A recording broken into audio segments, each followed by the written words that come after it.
그럼 계속 하겠습니다. CDW 대충 거의 다 한 것 같고요. 이런 거 하나 짚고 넘어갈게요. 채권, 공인된 채권, 회사채, 국채, 공채, 지방채도 있죠. 서울시도 채권 발행하죠. 그 다음에 땡땡 공사 이런 데도 채권을 발행합니다. 근데 채권은 채권 증서가 있어요. 그 다음 거기 부록으로 쿠폰 증서가 있어요. 쿠폰 증서는 1년에 몇 월 며칠에 이자를 얼마를 지급한다라고 되어 있어요. 쿠폰을 따로 떼서 팔 수도 있어요. 그래서 원본은 어떻게 되죠? 원본은 만기에 가서 원본 제가 빌려드린 돈 돌려주세요 하는 증서고, 쿠폰은 이자 받을 권리만 딱 써 있는 거니까 그거 분리가 될 수 있다라는 거 그냥 백식으로 알아두시면 재밌죠. 그다음 펀드라고 하는데, 사실 펀드란 말은 영어에서는 그냥 굉장히 일반적인 말이에요. 펀드 레이징이라고 하듯이 그냥 돈만 모으면 다 펀드라는, 영어로 펀드고, 여기 보통 한국에 쓰인 말로 펀드는 수익 증권이거나 뮤추얼 펀드예요. 수익 증권은 이제 증권사가 너 대신에 주식 같은 거 사줄게, 너 여기에 돈 보태고 너도 돈 보태면 그거를 몇 개씩 갖고 있는 걸로 표시해 줄게 라는 식으로. 뮤추얼 펀드는 그걸 한 사람을 더 개입시켜요. 그래서 소개해 준 사람이 있고 실제로 운영하는 사람을 분리시키는 거예요. 이건 법으로 또 역시 규정돼 있어요. 그래서 뮤추얼 펀드를 하면 비용이 2배 이상으로 또 더 늘어난다는 뜻이에요. 가입시켜준 놈이 수수료를 받고 운영하는 놈이 또 수수료를 받는 거예요. 그런 개념이에요.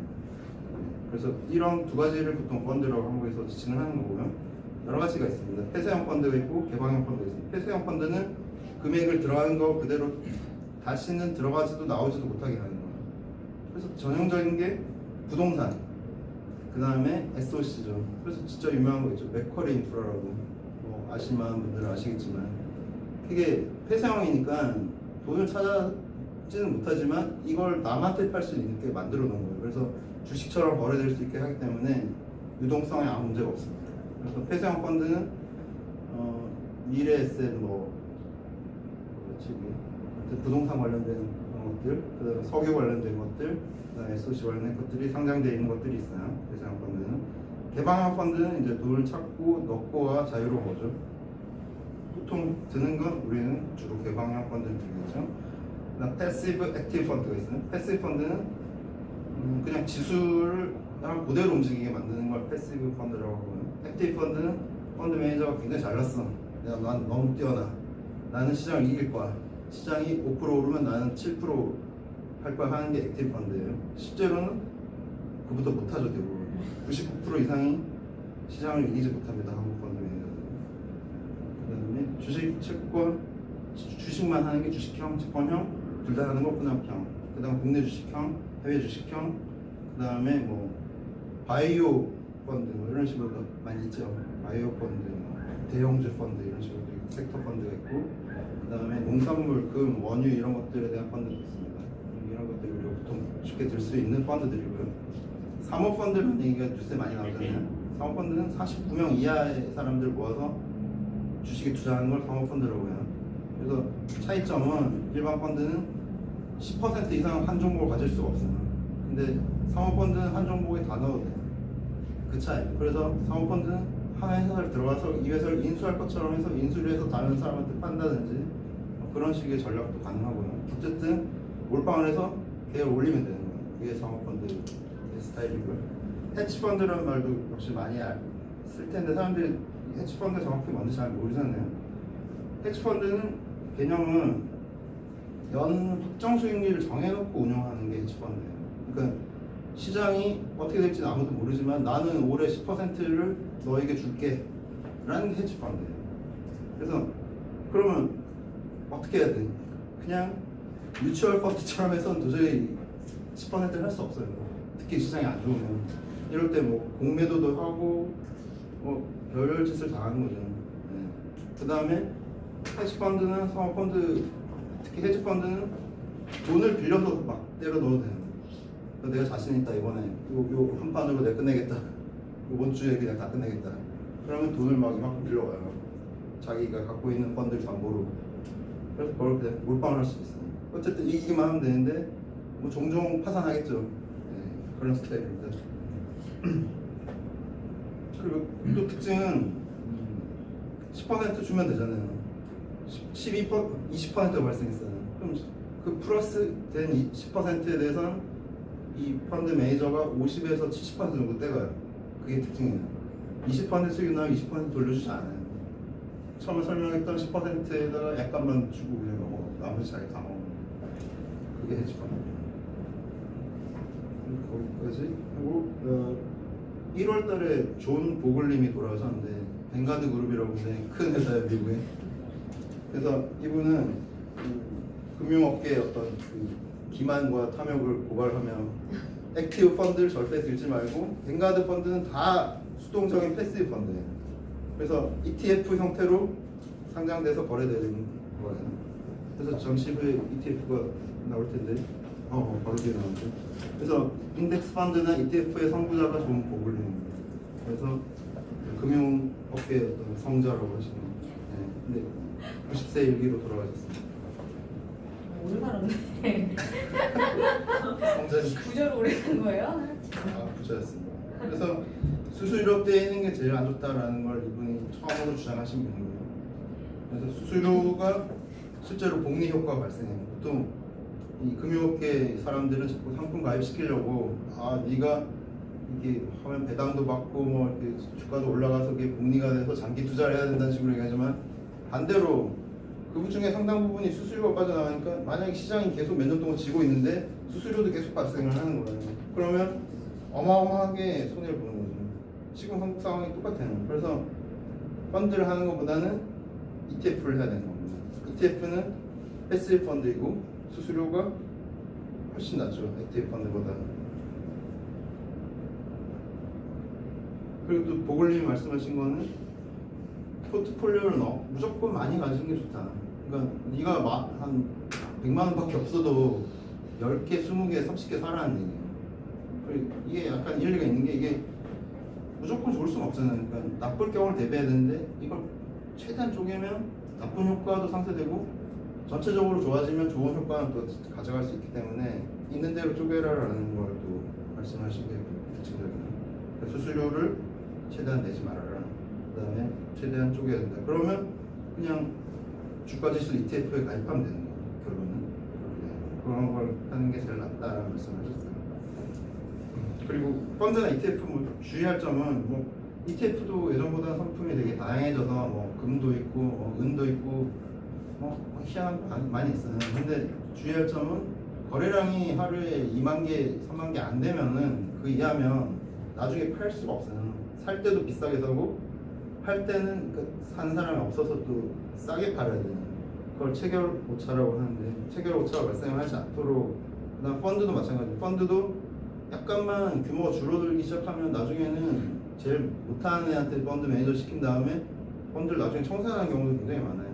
청산할 때 상당히 상태 안 좋겠죠. 그러니까 펀드 같은 것도 처음에는 장기 투자하면 안 되는 그 얘기입니다. 인기 있는 거 몇 개 하다가 찾고 또 다른 인기 있는 걸 해야지 한국에서는 쭉 가는 펀드가 없습니다. 오늘의 하이라이트인 파생 상품을 할 때 차례인데 시간이 다 돼가서 걱정이네요. 파생 상품까지만 하죠. 그 뒤에 것들은 그냥 그렇게 중요한 건 아니니까요. 파생 상품은 끝내고 끝내겠습니다. 혹시 뭐 어디 가셔야 될 거 급하게 있으시면 현영이는 어디 갔나? 방송이 있대요. 알겠습니다. 그럼 오늘은 약간 시간이 예정보다 오버하더라도 선물 옵션까지는 끝내고 갈게요. 자, 선물에 대해서 제가 설명하려고 제가 예를 막 만들었어요. 저쪽으로. 자, 이제 옛날이라고 생각해요. 몇백 년 전이야. 쌀 수입 같은 거 못한다고 치고 쌀의 선물 시장이 탄생을 하는 과정을 보여주는 거예요. 약간 이상하지만 내가 백종원 같은 사람이 식당 체인을 터닥해. 근데 쌀이 모자라면 이제 밥을 못 팔아서 사업을 못 하잖아요. 지금 여름인데 6월이야. 근데 나중에 쌀을 꼭 확보를 하고 싶은 거지. 내가 백종원이니까. 그래서 근데 또 여기 농부가 있어요. 농부는 너무 가난해. 막 농사를 짓고 있는데 쌀이 나오려면 또 몇 달을 기다려야 되잖아요. 지금 생활비가 없어요. 농사질 힘이 없죠. 그 밥을 못 먹으면. 그래서 10월에 쌀을 줄 테니, 그러니까 쌀을 주고 넌 지금 아니지 다시 네 쌀을 10월에 한 가마니에 10,000원에 팔아라 라는 계약을 서로 체결하는 거예요. 체결하면 그걸 가지고 계약을 해요. 계약을 했고 팔면 이제 돈을 받은 거죠. 저는 미리 줘요? 인사하기 전에? 계약을 하면서 이제 받는 거죠. 계약을 하면서 농부한테 10,000원 줬어. 10월에 나한테 쌀을 주기만 하면 돼요. 이게 선물 계약 일단 성립을 한 거고.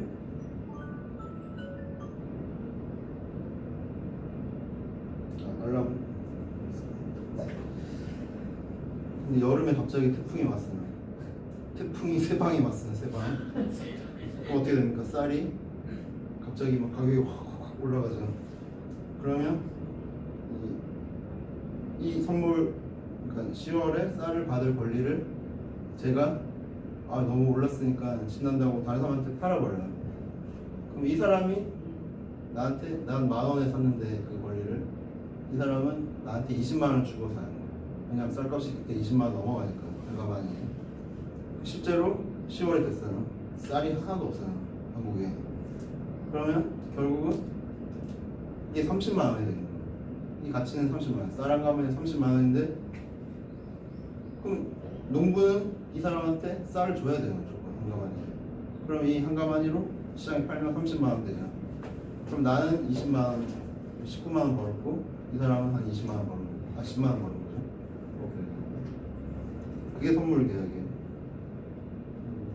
그럼 여기서 중요한 점은 뭐냐면 선물 시장은 굉장히 특징이 있어요. 그러니까 우리가 주식 시장은 보통은 이렇게 시장에 돌아다니는 자기 걸 사거나 자기 걸 파는 거잖아요.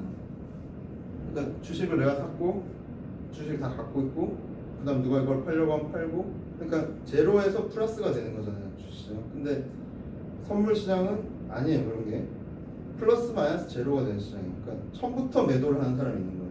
처음부터 이 사람은 10월에 쌀을 팔기로 한 거고 나는 10월에 쌀 사기로 한 거고, 그래서 이건 플러스 마이너스가 제로가 되는 시장이에요. 그러니까 이게 플러스로 붙는 시장이 아니에요. 그래서 그 점이 특징적인 거예요. 그러면 10월에 쌀을 주게 되면 계약이 끝나는 거예요. 그거를 청산이라고 하거든요. 그래서 선물 계약은 청산입니다. 그래서 선물 거래소는 외국에선 다 클리어링 하우스라고 합니다. 클리어가 청산이거든요. 그래서 클리어링 하우스고요.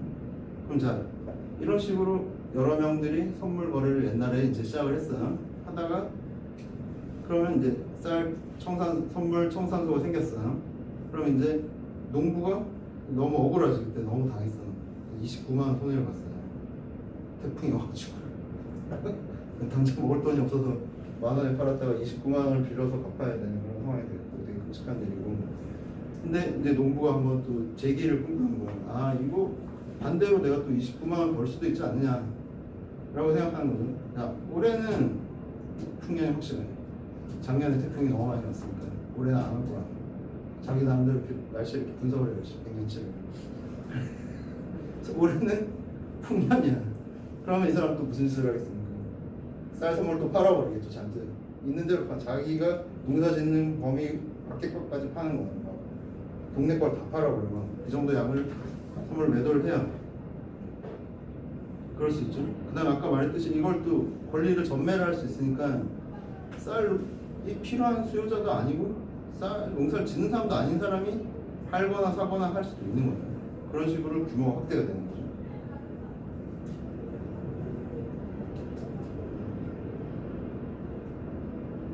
그래서 이런 것들이 계속 확대를 되면서 이제 선물 시장은 사실은 좀 투기적으로도 많이 흐르지만 반대로 또 필요한 사람들은 있어요. 아까 말했듯이 백종원 같은 사람은 쌀 선물 시장이 필요했던 거죠. 그런 식으로 필요가 분명히 있고, 그 다음 투기적인 투기자들이 있는데 그 비율이 뭐 얼마나 될지는 그 시장마다 확연히 다른 거죠. 실제로 현대 선물 시장에서는 밀가루, 커피, 돼지고기, 오렌지 같은 온갖 농산물 다 선물 시장이 있고요. 금, 은, 구리, 팔라디움, 백금 같은 금속도 다 선물 시장이고, 천연가스, 난방유, 가솔린도 있고, 외환, 그러니까 각국의 어떤 외환에 대해서도 선물이 있고, 그 다음에 금리에 대해서 선물이 있어요. 그리고 보통 우리가 선물 시장, 오늘의 선물 시장은 이라고 뉴스를 할 때 나오는 거는 주가지수 선물이죠. 그래서 코스피 지수 중에서 200개를 선정한 게 코스피 200이잖아요. 코스피 200에 대한 선물 시장이 한국에서 보통 약칭해서 선물 시장이라고 했을 때 그거를 선물 시장으로 하는 거예요. 지수에 대해서 이제 거래를 하는 거죠. 근데 약간 다르죠 지금 느낌이.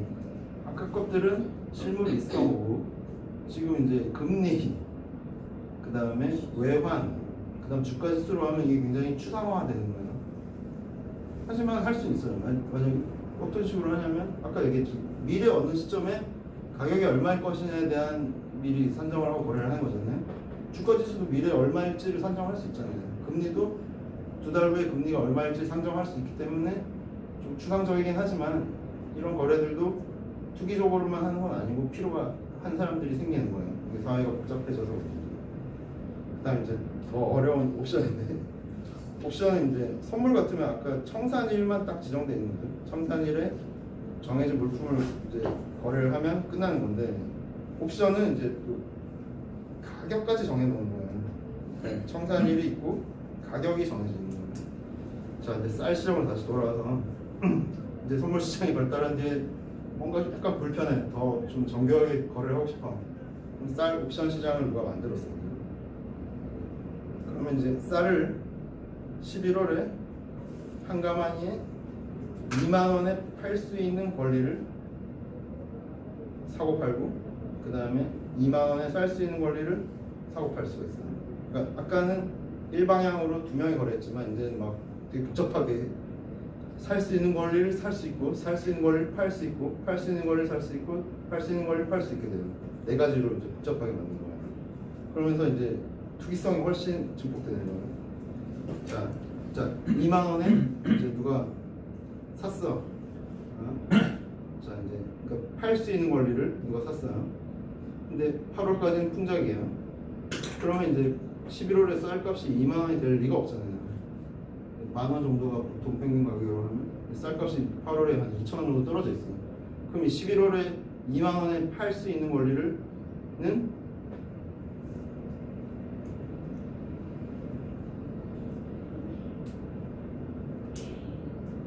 같이 올라갑니까 내려갑니까?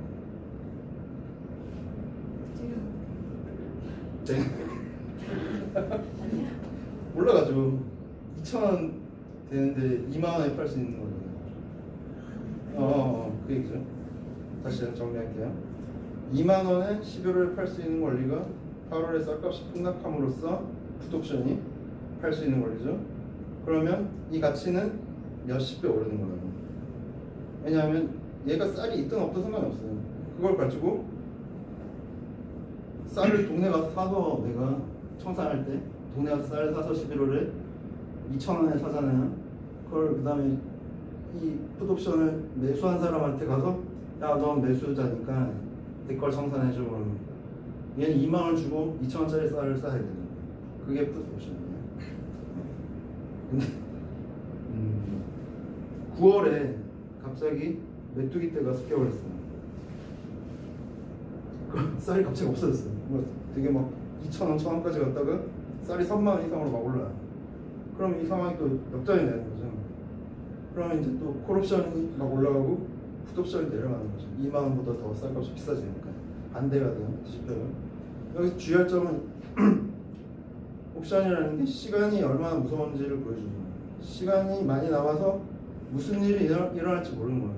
그러니까 지금 관점을 자꾸 보지만 그 사이에 또 무슨 일이 있을지 몰라요. 대신에 시간이 많으면 그것이 충족될 가능성도 많다고 보기 때문에 그걸 시간 가치라고 합니다. 그러니까 시간이 많이 남은 풋옵션이나 콜옵션 다 비싸요. 왜냐하면 시간 가치가 있기 때문에 그 사이에 목표한 정해진 설정한 조건을 충족할 수 있을 거라고 생각하기 때문에. 근데 시간이 줄어들수록 시간 가치가 없어지기 때문에 괴리가 벌어지면 제로가 되는 거예요. 가치가. 그래서 옵션으로 큰 돈을 벌 수도 있지만 반대로 옵션에서 제로가 되는 경우가 훨씬 많아요. 대부분 옵션은 제로가 돼요.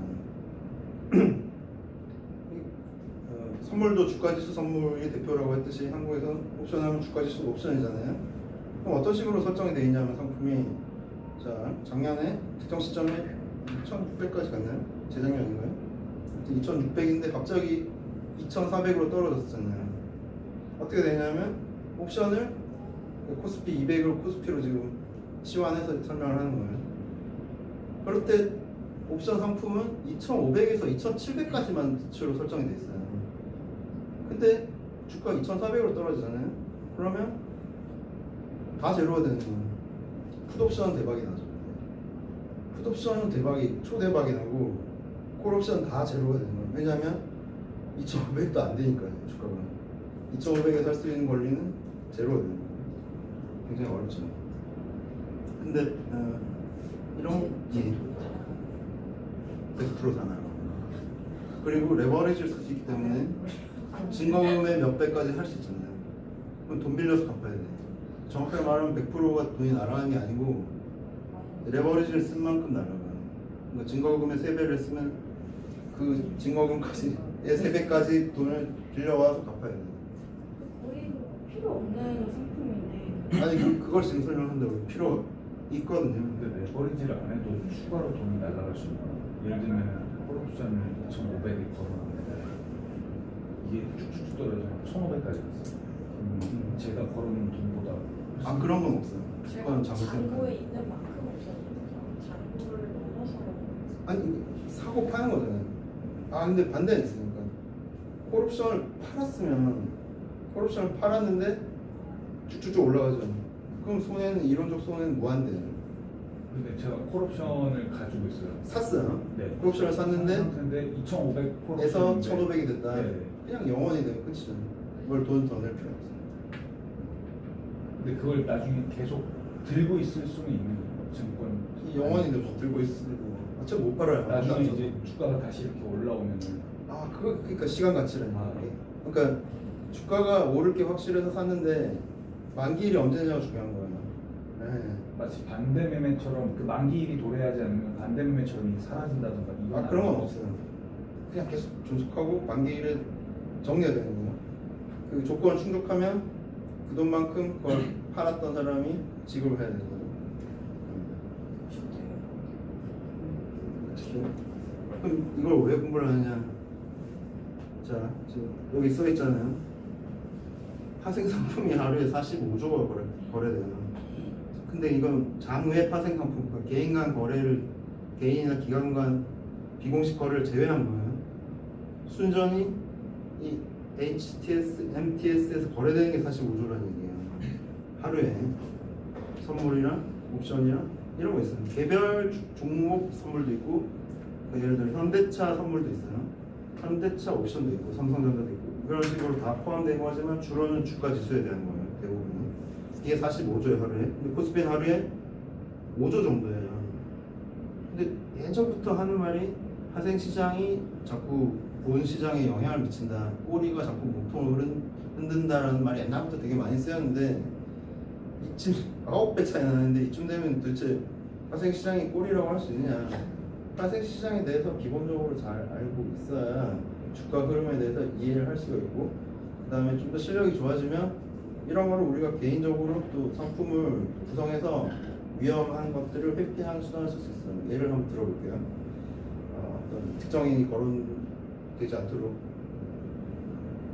셀트리온에 막 몰빵을 한 사람이 있다 쳐요.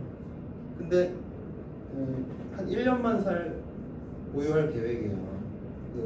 전 수강생이 좋아하는 종목, 좋아하는 회사 있어요? 셀트리온을 1년간 전재산과 레버리지를 써서 부채를 써서 그러니까 내가 전재산 1억인데 한 5억을 셀트리온을 사서 주가 오르는 걸 만끽하고 싶다. 겁이 나죠. 잠이 안 와요. 빚을 4억이나 냈기 때문에 못 갚아요. 망하면 너무 걱정이 돼. 근데 막 걱정이 되다가 한 3일 못 자고 무슨 짓을 할 수 있느냐? 셀트리온의 풋옵션을 살 수 있어요. 떨어졌을 때 손해를 40회 하면 되잖아요.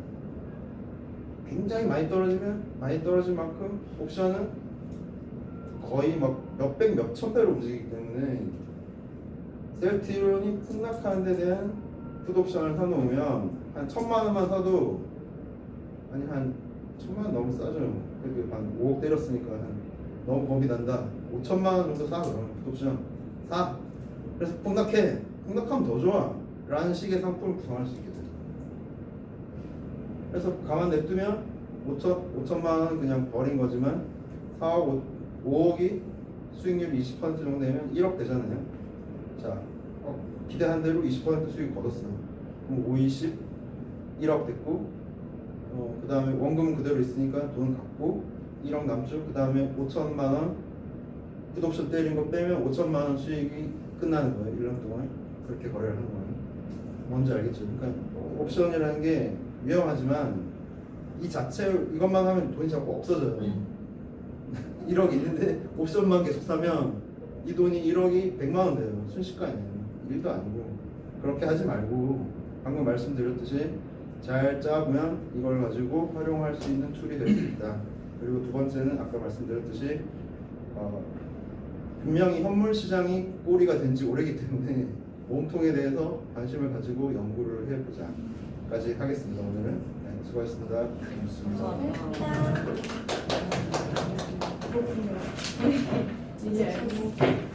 팩티는 팩티 방금 말한 게 해지의 일종이죠.